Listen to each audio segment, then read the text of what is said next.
कुठली वारी केली नाही, असा पाप कर्म करता जरी मेला आणि त्याच्या नावाने जरी त्याच्या वंशजांनी कथेचं आयोजन केलं तरी त्याचा उद्धार होतो. एवढं सामर्थ्य भागवताचं आहे. सनत कुमार म्हणले थोडं अति वाटतंय आम्हाला, हे पटण्यासारखी गोष्ट नाही. अहो जिथे मी वेदांत ओतलाय, वेदांत आणि वेदांनी जर काही फरक पडला नाही तर या भागवताने काय फरक पडणार आहे? नाही कळालं? मी MD स्पेशलिस्टकडे जाऊन आलोय तरी माझा आजार गेला नाही आणि तुम्ही म्हणतात गावातल्या वैद्याकडे जा. जिथे वेदांत घोष आहे तिथे चेतना आली नाही. आणि भागवत तर असं आहे, हे वेदाचं सार आहे. भागवत वेदाचं काय आहे? सार आहे. मग जिथे मी वेदच पाजलाय, वेदच त्यांना उघडून पाजलाय, तिथे गुण आला नाही, मग या साराने काय होईल? सनकादिक ऋषी सांगतायत, नारदजी ऐका, हे भागवत जे आहे ना, हे वेद रूपी वृक्षाचं फळ आहे. वेद रूपी वृक्षाचं हे फळ आहे. निगम कल्प तरोर गलितम फलम शुकमुखा द्रव्य संयुतम पिबत भागवत रसमालयम मुहुरो रसिका भुवि भावुका. निगम कल्प तरोर गलितम, निगम आगम, निगम म्हणजे वेद. या वेद रूपी झाडाचं हे पिकलेलं भागवत रूपी फळ आहे. ऐकणाऱ्यांना माझा आवाज पोचतोय ना?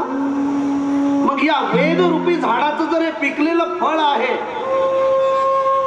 निगम कल्प तरोर गलितम, गलित शब्दाचा अर्थ पिकलेलं, फलम म्हणजे इथपर्यंत ठीक आहे, पण हे गोड आहे, हे मधुर आहे, हे चवदार आहे, हे चविष्ट आहे. हे कशाने सांगतायत?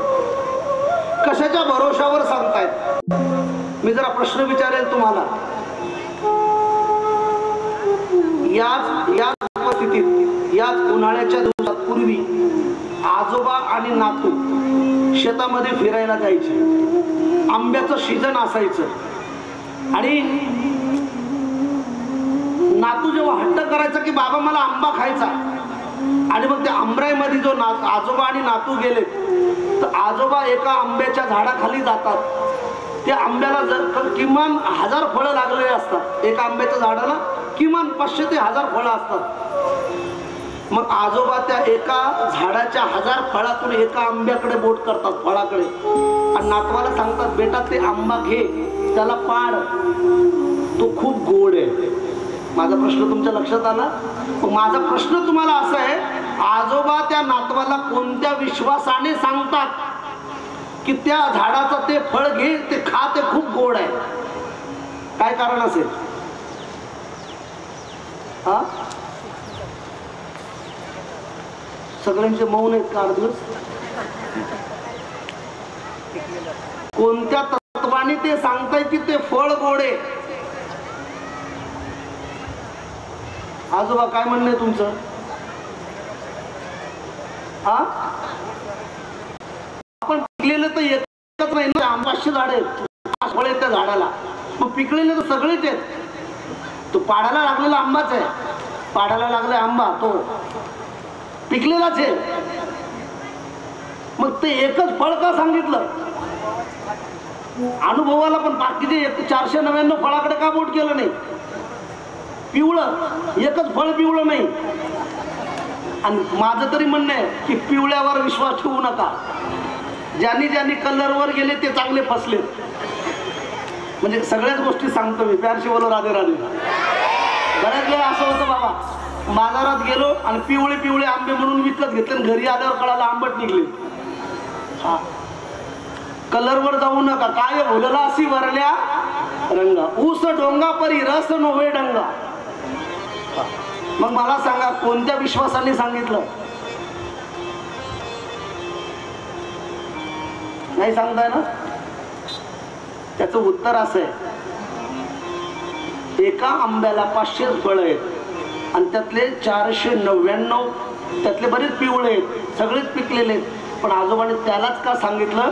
कारण आजोबाला माहिती होतं ते जे फळ आहे ना त्याला कोणत्या तरी पक्ष्याने चोंच मारलेली होती.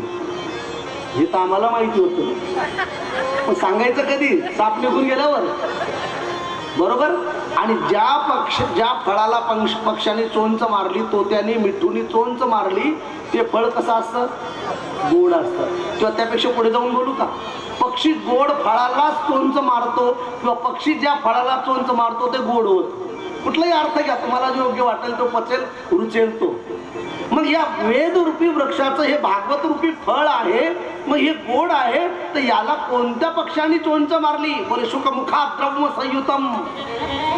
आचार्य विरक्त शिरोमणी सुखदेव रूपी तोत्यांनी या वेदरूपी फळाच्या आंब्याला, भागवत रूपी कल्पवृक्षाच्या फळाला सुखदेव रूपी तोत्याने चोंच मारली. म्हणून कसं झालं? ते गोड आहे. निगम कल्प तरोर गलितम फलम शुक मुखात द्रव्य संयुतम पिबत भागवत रसमा आलयम रसम आलयम इति रसमालयम. मग हे भागवत रूपी फळ गोड झालंय, पण याला पिया, पिबत रूपी पिया. तुम्ही म्हणाल महाराज आम्ही हुशार आहेत, आम्ही स्वामींच्या सानिध्यातले, बाबांच्या सानिध्यातले. तुम्ही तर एक तर या भागवताला वेदरूपी वृक्षाचं फळ म्हणताय, दुसरी गोष्ट त्याला गोड म्हणताय, आणि तिसरी गोष्ट फळ पिया म्हणताय. फळ पिण्याची वस्तू आहे का? पदार्थ आहे का? तुमच्या इकडे फळ पितात का खातात? बोला चिल्ड्रन, फळ खातात का पितात? खातात. आणि मग मी तर म्हणतो की पिबत भागवत रसमालयम, फळ पिया. मग हे फळ खाण्याची वस्तू आहे, पिण्याची. पण माझं भागवत रूपी फळ हे खाण्याचं नाही, हे पिण्याचं आहे. त्याचं कारण आहे का? त्याचं कारण असं आहे, आपण जे व्यवहारिक फळं खातो त्या फळामध्ये सर्वच ग्राह्य असतं असं नाही. आपल्या जीवनातल्या फळामध्ये काही ग्राह्य असतं तर काही त्याज्य असतं. उदाहरणार्थ आपण आंबे खातोय, आंबा अख्खाच खातोय का आपण? मग आंब्यातलं ग्राह्य आणि त्याज्य काय आहे? तर आंब्यातली जी कोई आहे ती त्याज्य आहे, वरची सालपट त्याज्य आहे, आतला गर ग्राह्य आहे. केळी खाताना कशी खातो आपण? केळी वरची सालपट खायची आणि आतला गर फेकून द्यायचा, नाही का? मग आतली की गर खायचा आणि सालपट फेकून द्यायचं, म्हणजे केळीमध्ये त्याज्य आहे, काही ग्राह्य आहे.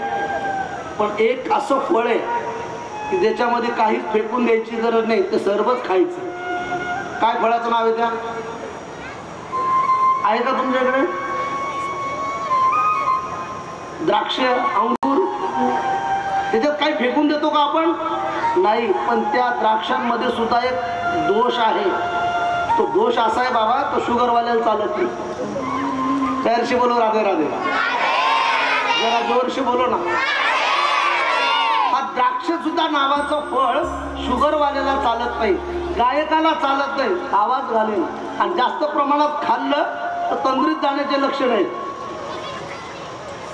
हे बाकीच्यांना नाही कळेल, ज्याला कळायचं त्यांना कळेल. द्राक्ष असं फळ आहे, जास्त खाल्लं तर माणूस धुंदीत जातो. मग या द्राक्षामध्ये जर त्याज्य आहे, ग्राह्य आहे, तर या भागवत रूपीमध्ये फळात काहीही त्याज्य नाही. माझ्या श्रीमद भागवतात किंचितही तुम्हाला दोष आढळणार, सांगणारा दोष आढळतील, पण ग्रंथात दोष नाहीये. प्यारशी बोलो राधे राधे. म्हणून निगम कल्पतरोर गलितम फलम शुक मुखात ब्रह्म संयुतम पिबत भागवत रसमा आलयम. रसम आलयम, याच्यामध्ये रसच रस भरलेला आहे. हे रसाचं स्टॉक आहे. आलयम शब्दाचा अर्थ काय? आलयम म्हणजे संग्रहालय. साधं उदाहरण देऊ का तुम्हाला? दुःखालय शाश्वतम, दुःखालयम शाश्वतम. जर आपण मार्केटला गेलात, चंपावती नगरीला, बीडला मार्केटला गेलात, तर बीडमध्ये आपल्याला आलय शब्द पाहायला मिळेल. औषधालय, भोजनालय, वस्त्रालय, बरोबर? मग भोजनाच्या दुकानात जर आपण गेलो, भोजनाच्या, आणि तिथे जाऊन जर आपण म्हटलं त्यांना मला 2 टॅबलेट द्या, तो देईल का? तो म्हणेल हे भोजनालय आहे, इथे औषधालय नाही.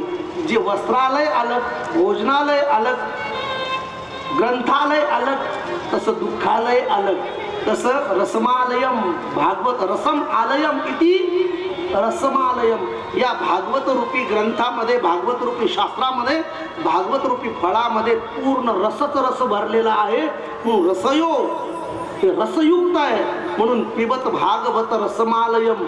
अधिकारी कोण बोलून गेलो, अधिकारी विषय आणि प्रयोजन. तर याचं